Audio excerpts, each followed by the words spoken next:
The space station floated silently between two great empires. It was called Harmony's Edge, and it served as neutral ground where enemies could meet without fighting. The station was old, built by species long forgotten, and it had seen many wars begin and end within its metal walls. Stood at the observation window and watched the stars. He was a tall man with a calm face and quiet eyes. At 34 years old, he had seen enough of the universe to know that silence often spoke louder than words. He wore the simple gray uniform of a human Confederation observer, with no medals or decorations. Just a small patch on his shoulder showing Earth. Behind him, Park worked at her console. She was younger than only 29, but her mind was sharp like a blade. She handled communications and data analysis for their small team. Her fingers moved quickly across the glowing screens as she read the latest reports. "The fleet has arrived," she said without looking up. 200 warships. They are taking position near the border. Did not turn from the window. How many ships? 43. Most of them are cargo vessels converted for defense. Nodded slowly. The numbers told a simple story.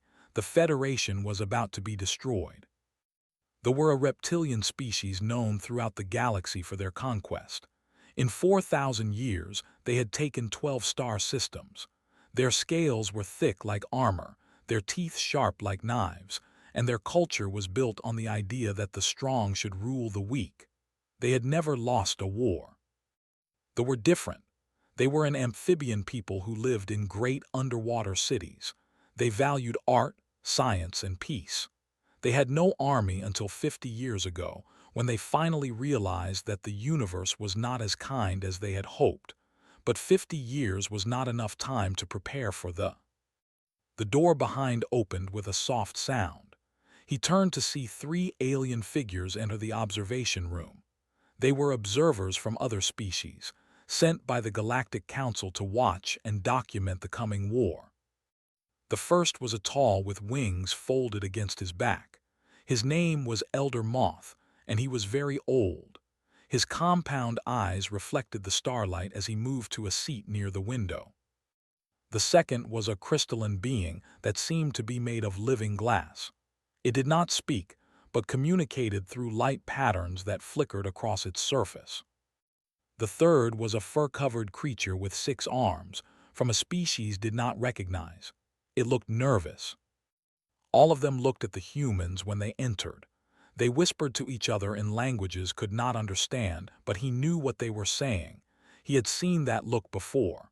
It was the look species gave humans when they first met them, a mix of curiosity and something else, something like fear.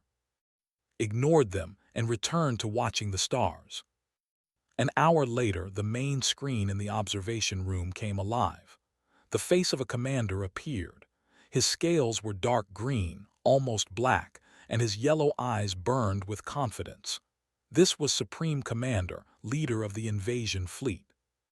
"Observers of the Galactic Council," said, his voice deep and rough. "I am required by treaty to inform you that the Empire will begin military operations against the Federation in 3 rotations. You are here to watch and record. Do not interfere. Do not assist. Simply witness the natural order of the galaxy." He smiled, showing rows of sharp teeth. "The war will be short. They are weak. In 3 rotations they will be part of our empire. Their water worlds will fuel our expansion. Their people will serve us." The transmission ended. The crystalline being flickered with sad blue lights. The 6-armed creature made a sound of distress. Elder Moth simply watched in silence. "Looked at, he is very confident." "He has reason to be," said. "They have never lost." "There is something else," lowered her voice and moved closer. "I intercepted an encrypted transmission from the flagship. They are planning to use biological weapons against the civilian population." His expression did not change, but his eyes grew cold. "Biological weapons are banned by the Galactic Accords." "Yes, but they do not seem to care. They believe no one will stop them." Was quiet for a long moment. He looked out at the fleet. hundreds of warships waiting like predators. Then he looked at the distant blue-green worlds of the Federation, home to billions of peaceful beings who would soon die. "We are observers," he said finally. "We cannot interfere." "I know," his voice was tight, "but it feels wrong to just watch." "It always does." Later that night, sat alone in his quarters. The room was small and simple, with a bed, a desk, and a single window showing the stars. He held a cup of tea in his hands but did not drink it. He thought about his orders. Watch, document, do not interfere. The Human Confederation was still young among the galactic powers. They had only joined the wider community of species 50 years ago. They were not strong enough to challenge empires like not yet. But also thought about he had met some of them during his time on the station. They were kind. They offered him strange foods and asked him about Earth's oceans. They showed him pictures of their children. In 3 days, those children might be dead. Set down his tea and walked to his desk. He opened his console and began to write a report. It was his job to document everything, so he would document. He would write down every detail of what the plan to do, and one day, perhaps someone would read it. Humans had a long memory. They never forgot. In the observation room, worked late into the night. She was building a data package, as required by protocol. It contained information about human culture and history, meant to be shared with all parties in the conflict. This was standard procedure for observers. She included everything: human art, human music, human literature, and human wars. She included all of it, every battle, every death, every time humanity had fallen and risen again. She did not add commentary or explanation. She simply presented the facts and let the numbers speak. When she finished, she sent the package through official channels to all parties. They received it. The Galactic Council received it, and the command ship received it. Did not know if anyone would read it, but she had done her job. She turned off her console and went to sleep. In the darkness of space, the fleet waited, and somewhere on the command ship, a data package sat unopened in Commander's message queue. It would not stay unopened for long. The next morning, the observation deck was busy. Representatives from 7 different species moved between screens and consoles, watching the fleet prepare for war.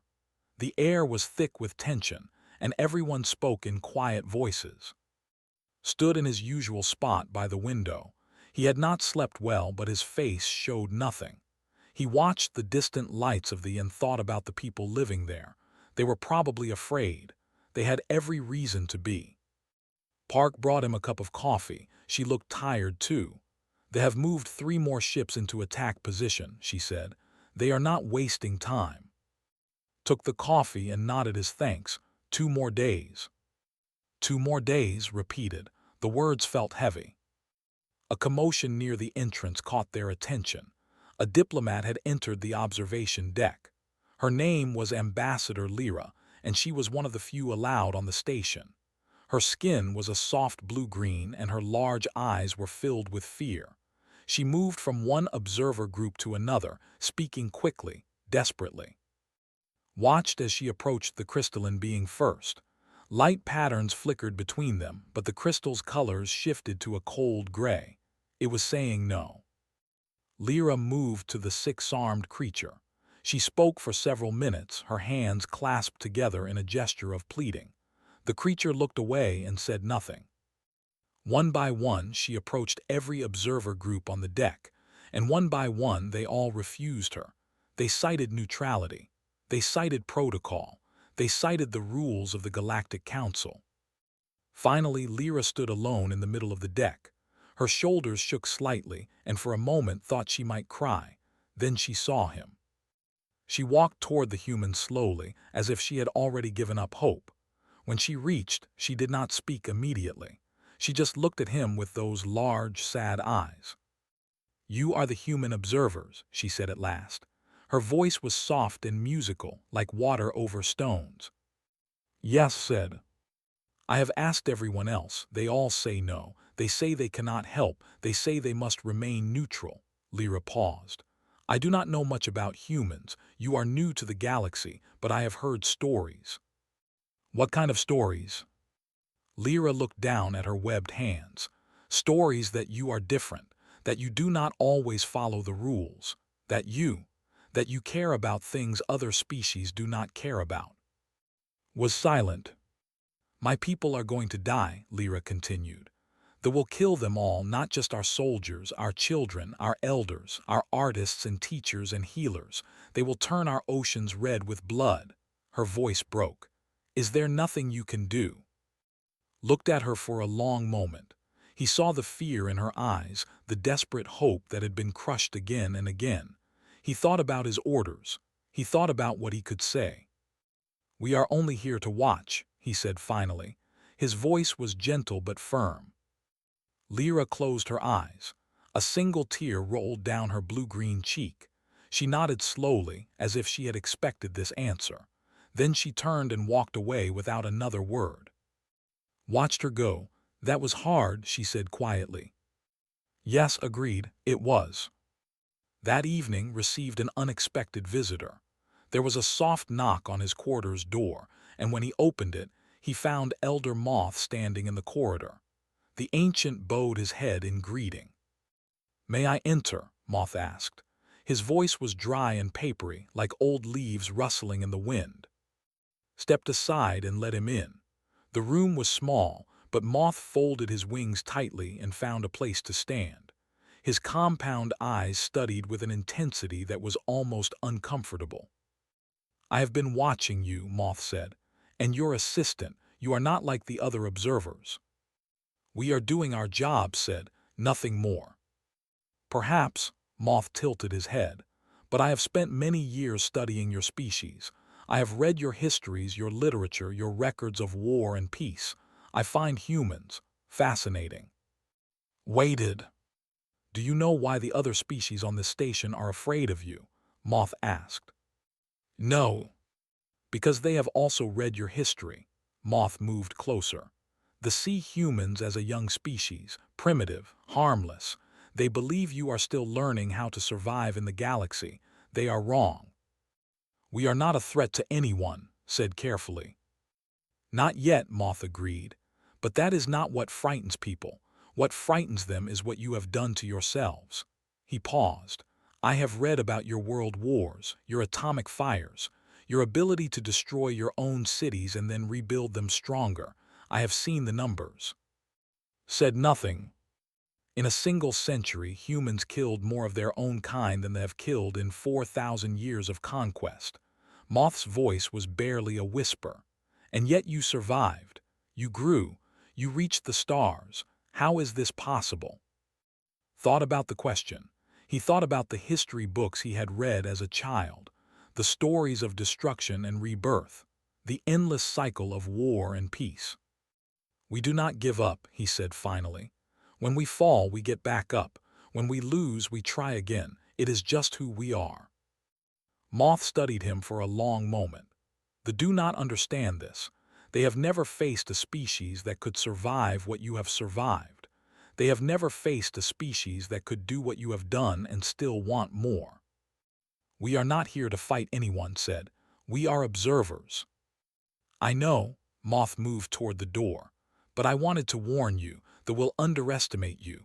They will dismiss you as harmless, and one day they may regret that. He stopped at the door and looked back. Your assistant sent a data package to all parties. Standard protocol, she called it. Cultural exchange. Yes, that is normal procedure. I have read it. Moth's compound eyes glittered. I do not think they have read it yet. When they do, he did not finish the sentence. What will happen? Asked. I do not know, Moth admitted. But I have studied your history, human, and I have learned one thing above all else. What is that? Moth opened the door. Never make humans angry, and never give them a reason to remember you. He left without another word. Stood alone in his quarters for a long time after that. He thought about Moth's words. He thought about the data package had sent. And he thought about the sitting on their warships, preparing to commit genocide against the. He walked to the window and looked out at the stars. Somewhere out there, billions of were living their last peaceful days. They were swimming in their oceans, raising their children, making art and music. They did not know that death was coming for them. And somewhere on a warship, Commander was laughing. He was confident he had never lost. Wondered how long that confidence would last. In the communications room was reviewing the delivery confirmations. Her data package had been received by all parties. They had opened it immediately. The Galactic Council had filed it for later review.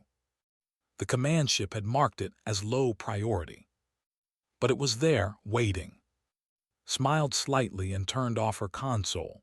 She had done everything by the rules, everything by protocol. She had simply shared human culture with the galaxy. And human culture included human history. All of it. The flagship was called Dominion's Claw, and it was the largest warship in the fleet.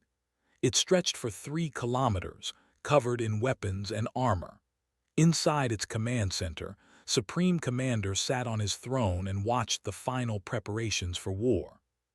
His scales were polished to a shine, and his yellow eyes burned with excitement.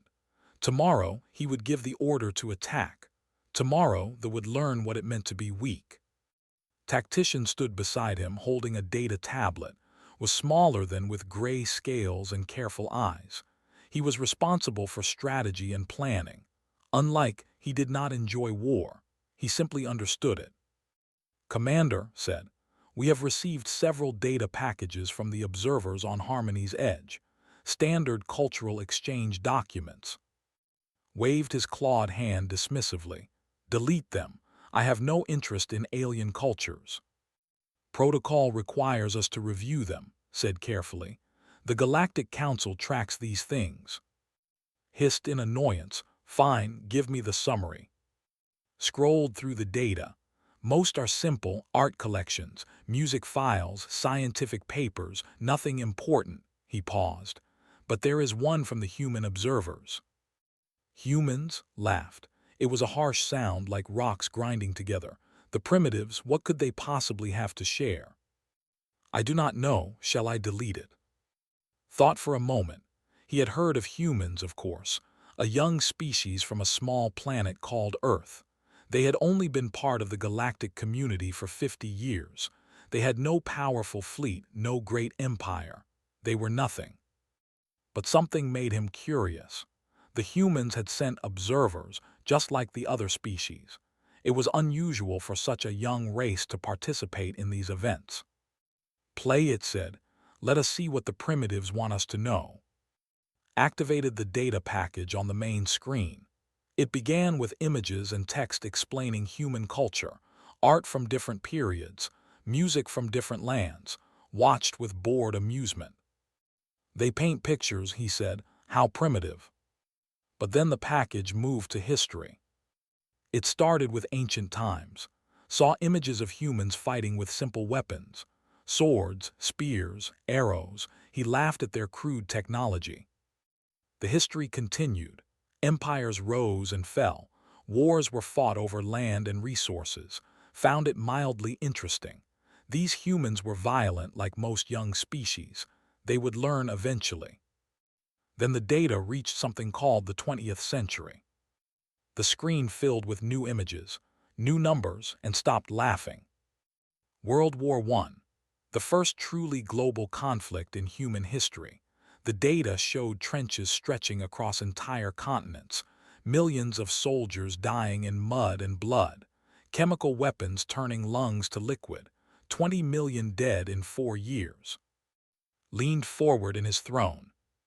World War II began just 20 years later. The screen showed cities burning, armies clashing across multiple continents, something called the Holocaust, where humans systematically killed 6 million of their own kind based on their beliefs. Then, at the end, 2 bright flashes over cities called Hiroshima and Nagasaki. Nuclear weapons. Scales had turned pale. "Commander, they developed atomic fire, and they used it on themselves." The numbers kept coming. 70 to 85 million dead in 6 years. Entire cities turned to ash. Radiation poisoning that lasted for generations. And then the humans rebuilt. The data showed the same cities destroyed and then rebuilt. The same species broken and then healed. Within a single generation, humans had recovered from the worst war in their history. They did not collapse. They did not surrender. They simply kept going. "This is not possible," whispered. But the data continued. The Cold War. 45 years of tension between two human nations, each holding enough nuclear weapons to destroy their entire planet several times over. They lived with that threat every day. They raised children knowing that any moment, everything could end. And still they survived. Korea, Vietnam, the Middle East, Africa, South America. The humans never stopped fighting, never stopped killing each other, and never stopped rebuilding. His voice shook slightly. "Commander, I have calculated the numbers. In a single century, humans killed more of their own kind than we have killed in 4,000 years of conquest." Did not respond. He stared at the screen. The data package ended with current information about the Human Confederation. Their military was small by galactic standards. They had only 100 warships. Their technology was still developing. But their population was 8 billion on their alone, and they were expanding to new colonies every year. They were growing. Finally spoke, "Turn it off."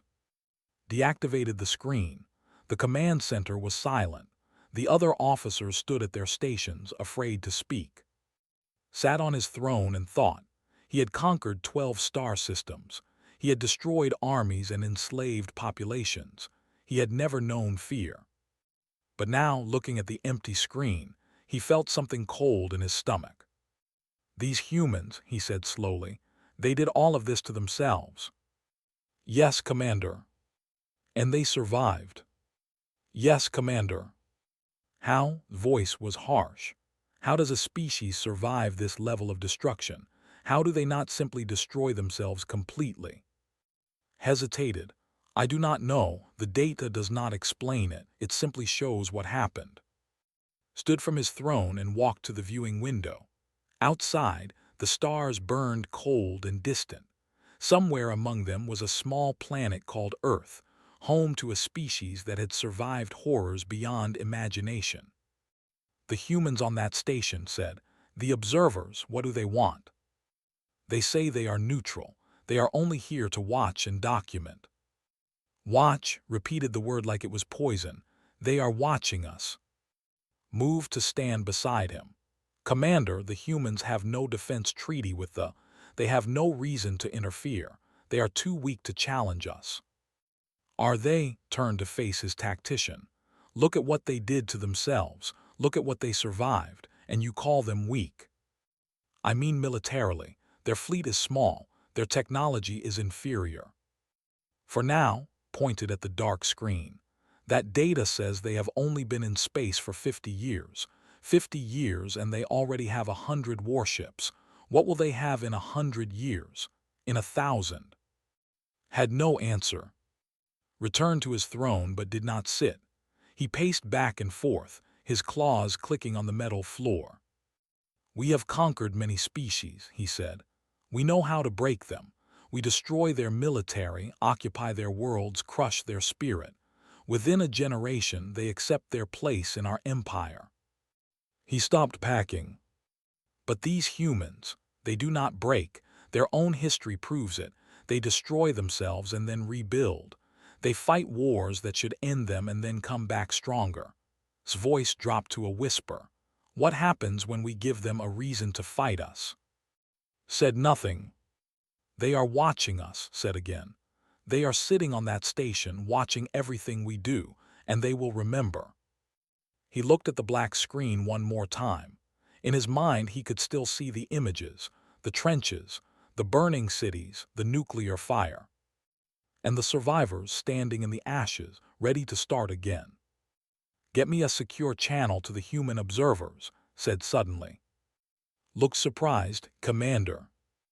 I want to speak with them. Sat down on his throne. I want to understand what we are dealing with. Bowed and moved to the communications console. On Harmony's edge, was about to receive a very interesting message. The alert came in the middle of the night, was sleeping when knocked on his door. Her face was serious when he opened it. The flagship is requesting a direct communication channel, she said. Commander wants to speak with you personally. Felt a flicker of surprise but did not show it. When? Now he is waiting. Dressed quickly and followed to the secure communications room. It was a small space with heavy walls designed to prevent eavesdropping. A single screen dominated one wall, currently showing the Empire symbol. Are you ready? Asked. Sat down in front of the screen, opened the channel. The screen flickered and Commander appeared. He looked different than he had in his earlier broadcast. His confidence was still there, but something else lurked behind his yellow eyes. Uncertainty, perhaps, or fear. Human Observer said. His voice was controlled but tense. I am Supreme Commander of the Empire. I know who you are, Commander. I am Official Observer of the Human Confederation. How can I help you? Studied him through the screen. I have reviewed your cultural exchange package. I hope you found it informative. Informative, repeated the word slowly. Yes, that is one way to describe it. There was a pause, waited. He had learned long ago that silence was a powerful tool in negotiations. Your species, finally said. You have been in space for only 50 years. You are young, you should be weak, you should be easy to understand. We are what we are, said simply. No, leaned forward. You are something else, the data in your package, the numbers. I have never seen anything like it. Remained calm. We shared our history honestly, that is all. Honestly, laughed, but it was not a happy sound. You showed us wars that killed tens of millions. You showed us weapons that could destroy planets. You showed us a species that has been at war with itself since it first learned to walk. His eyes narrowed. Why would you share this? Considered the question. Because you asked for cultural information. War is part of our culture. We do not hide from our history, Commander. We learn from it. Learn from it, shook his head. Most species would be ashamed of such history. They would hide it. They would pretend it never happened. Humans are not like most species. Was silent for a long moment. Behind him could see the command center of the flagship. Officers stood at their stations, watching the conversation with worried eyes. I have a question for you, human, said at last, and I want an honest answer. I will do my best. If we if we proceed with our invasion, will humanity interfere? Had expected this question. He had thought about how to answer it for hours. Now, with watching him, he chose his words carefully. The Human Confederation has no defense treaty with the Federation. We have no legal obligation to assist them. We are here only as neutral observers, to watch and document. Seemed relieved. His scales relaxed slightly. So you will do nothing. I did not say that. The relief disappeared from his face. Explain. Folded his hands on the table in front of him. His voice remained calm, almost gentle. Humanity has a long tradition of observation, Commander. We watched once before in a place called Rwanda. Thousands were dying and we watched. We followed the rules. We stayed neutral. He paused. We still regret what we did not do. Said nothing. I cannot tell you what humanity will do if you attack continued. I am only an observer. I do not make policy for my government, but I can tell you what I know about my species. And what is that? Looked directly into the camera. His eyes were steady, his voice soft but firm. We remember everything, every injustice, every atrocity, every species that thought they could do terrible things while we watched. He paused. We have a saying on Earth, elephants never forget. Humans are the same. We remember for generations, for centuries. We teach our children to remember. His claws tightened on the arms of his throne. "You mentioned biological weapons in your transmission plans," said. It was not a question. His eyes widened. "How do you know about that?" "We are observers, Commander. It is our job to observe." Let the words hang in the air. Biological weapons are forbidden by the Galactic Accords. Using them against civilians is considered a war crime by every civilized species in the galaxy. They are weak, they. I am not finished. His voice did not rise, but something in it made stop speaking. If you use forbidden weapons against the humanity will remember. We will document everything. We will share it with every species in the galaxy. And one day, perhaps not tomorrow, perhaps not in 100 years, but one day, a human fleet will arrive at your. Found his voice. Is that a threat? No, it is a statement of fact. Leaned back in his chair. We will not come to destroy you. We are not conquerors. We will simply come to observe. We will sit in your orbit and watch your cities. We will watch your children play and your elders rest. And you will never know when we might stop watching and start acting. The command center behind was completely silent. Every officer had stopped moving. Your species has conquered 12 star systems, continued. You have never lost a war. You are proud of this. But I wonder, Commander, have you ever faced an enemy that simply waited? An enemy that watched for decades, for centuries, until the perfect moment arrived. You cannot threaten us, said, but his voice lacked conviction. You are too weak. Today, yes, we are weak today, nodded. But we are patient. We waited 45 years during the Cold War with nuclear weapons pointed at our own cities. We waited through plagues and famines and disasters. We waited through wars that should have destroyed us, and we are still here. He paused. How patient is the Empire, Commander? How long can you wait knowing that somewhere out there humans are watching, remembering, growing stronger? Did not answer. Stepped forward and spoke for the first time. Her voice was quiet but clear. We are not threatening you, Commander. We are simply sharing information. You asked about our culture. Our culture includes memory, very long memory. She smiled slightly. We also believe that the universe is fair. Those who do terrible things eventually face consequences. Sometimes it takes years, sometimes centuries, but it always happens. Always asked. Always. Stood up from his chair. I have answered your question, Commander. The Human Confederation will not interfere with your invasion. We will simply watch, and remember, and wait. He nodded politely. What you do with that information is your choice, but I suggest you choose carefully, because once you act, you cannot take it back, and once we remember, we never forget.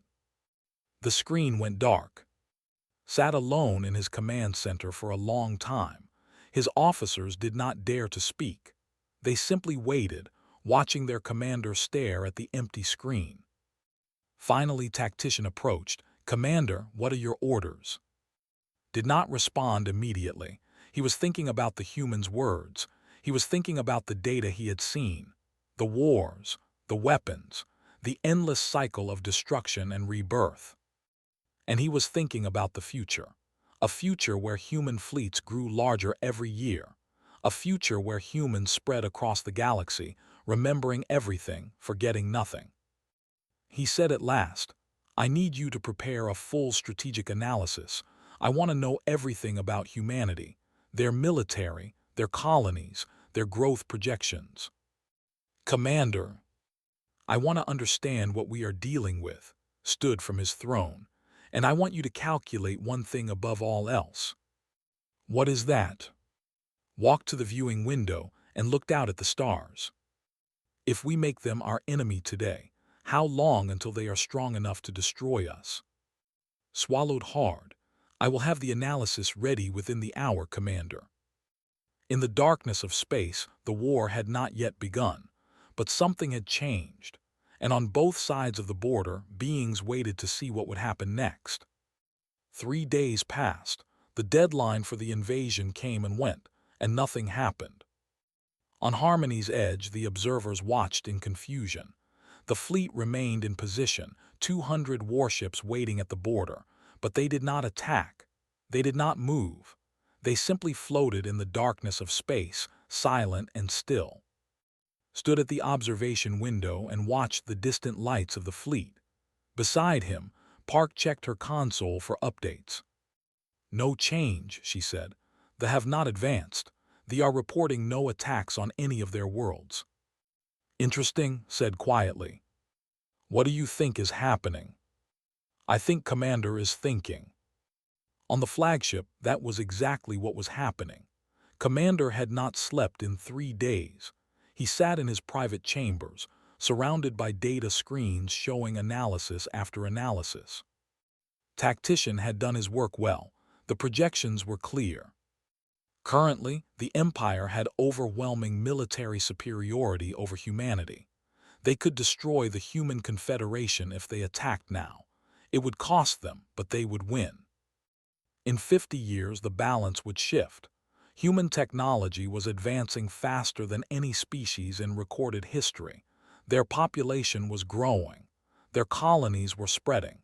In 50 years, humanity would be a serious threat. In 100 years, humanity would be unstoppable. Read the numbers again and again. He thought about the human observer. The man had not raised his voice. He had not made threats. He had simply stated facts in a calm, quiet voice. And those facts were terrifying. Entered the chambers and bowed. "Commander, the deadline has passed. The fleet is awaiting your orders." "I know," did not look up from the screens. "Shall I give the order to attack?" Was silent for a long moment. He thought about the weak and helpless waiting to be conquered. He thought about the glory of victory, the expansion of the empire. He thought about his legacy. Then he thought about the future. Human ships in orbit around the human observers watching his children and generations of living under the shadow of a species that never forgot. "The humans," he said slowly, "they are watching us right now." "Yes, Commander." "And they will remember everything we do." "Yes, Commander." Finally looked up. His yellow eyes were tired. For the first time in his long career, he looked old. "If we attack we win today, but we make an enemy that will never forgive us. An enemy that will grow stronger every year. An enemy that will wait until the perfect moment to strike." Waited. "I have conquered 12 star systems," continued. "I have never lost a battle, but I am not a fool. I know when the cost is too high." He stood from his chair and walked to the window. Outside, the stars burned cold and eternal. "Send a message to the Galactic Council. The Empire is withdrawing all forces from space. The invasion is cancelled." His eyes widened. "Commander, are you certain?" "Give the reason as strategic reassessment. We do not need to explain further." Bowed deeply. "It will be done." As the tactician remained at the window, he had made his decision. It was not a victory, but it was not a defeat either. It was simply wisdom. He thought about the human. The man had never threatened him. He had never promised war or destruction. He had simply reminded that humans were watching. And sometimes that was enough.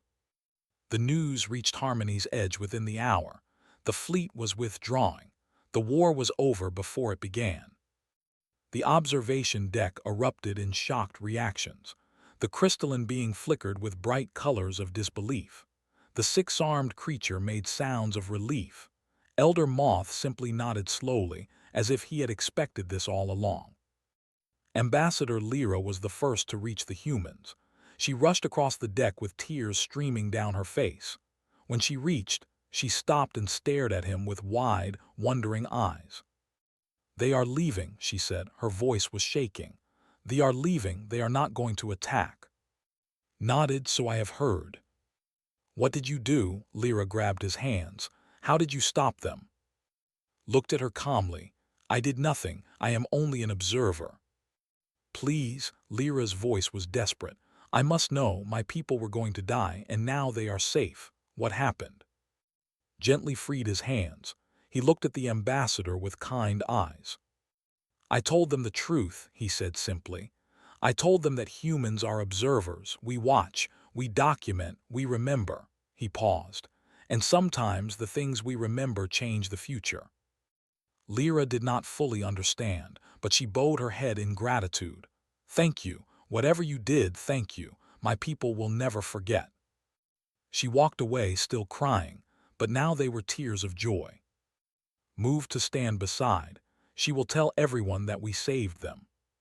We did not save anyone, we simply shared information. You know that is not true, smiled slightly. You scared them, without firing a shot, without raising your voice. You made the most powerful military commander in 12 systems afraid of what might happen tomorrow. Did not respond. He watched as the fleet began to turn away from the border, 200 warships retreating without ever firing a weapon. Elder Moth approached them. His compound eyes reflected the distant lights of the withdrawing fleet. I told you, he said too. I told you that they would underestimate you. I told you they did not understand what they were dealing with. You did, agreed. May I ask you something? Of course. Moth tilted his ancient head. If they had attacked, if they had used their forbidden weapons against would humanity really have responded? Would you really have come for them someday? Was silent for a long moment. He looked at the stars, at the retreating fleet, at the distant worlds of the Federation. I do not know, he admitted. I am not a general or a politician. I cannot speak for my entire species. But you made them believe you could. Almost smiled. I told them the truth about humanity, our history, our memory, our patience. I let them decide for themselves what that meant. Moth nodded slowly. The most dangerous weapon is not a warship or a bomb. It is an idea. The idea that someone is watching. The idea that consequences will come. The idea that the future is not certain. Yes, said, that is what I gave them, uncertainty. Moth bowed his head in respect.